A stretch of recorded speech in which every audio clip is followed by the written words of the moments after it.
തിരുവനന്തപുരം നഗരസഭാ കൗൺസിലർ അനിലിന്റെ ആത്മഹത്യ സംസ്ഥാന രാഷ്ട്രീയത്തിലും പ്രത്യേകിച്ച് ബി.ജെ.പി. നേതൃത്വത്തിലും വലിയ കോളിളക്കമാണ് സൃഷ്ടിച്ചിരിക്കുന്നത്. ഒരു ജനപ്രതിനിധിയും സജീവ രാഷ്ട്രീയ പ്രവർത്തകനുമായ ഒരാൾക്ക് സ്വന്തം ജീവിതം അവസാനിപ്പിക്കേണ്ടി വന്നതിന് പിന്നിലെ കാരണങ്ങൾ കേരളത്തിലെ സഹകരണ മേഖലയിലെ പ്രതിസന്ധിയും രാഷ്ട്രീയ നേതാക്കളുടെ തകർച്ചയുമാണെന്ന് ചൂണ്ടിക്കാട്ടി രംഗത്തെത്തിയിരിക്കുന്നത് ബി.ജെ.പിയുടെ മുൻ വക്താവും തിരുവിതാംകൂർ സഹകരണ സംഘം പ്രസിഡന്റുമായ എം.എസ്. കുമാറാണ്.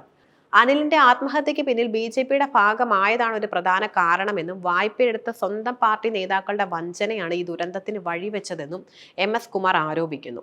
ഈ വിഷയത്തിൽ താൻ കൂടി സമാനമായ മാനസിക സമ്മർദ്ദത്തിലൂടെയാണ് കടന്നു പോകുന്നതെന്ന് വെളിപ്പെടുത്തിയ എം.എസ്. കുമാർ വായ്പ തിരിച്ചടയ്ക്കാത്ത പാർട്ടി നേതാക്കളുടെ പേരുകൾ പരസ്യമായി പുറത്തുവിടുമെന്നും പ്രഖ്യാപിച്ചിരിക്കുന്നു. ഈ വെളിപ്പെടുത്തൽ രാഷ്ട്രീയ പ്രവർത്തനം ധാർമ്മികതയുടെ അതിർവരമ്പുകൾ ഖേദിക്കുമ്പോൾ ഒരു സാധാരണ പ്രവർത്തകനോ നിഷ്പക്ഷകനോ ഭാരവാഹിക്കോ സംഭവിക്കാവുന്ന ദുരന്തത്തിന്റെ നേർചിത്രമാണ്.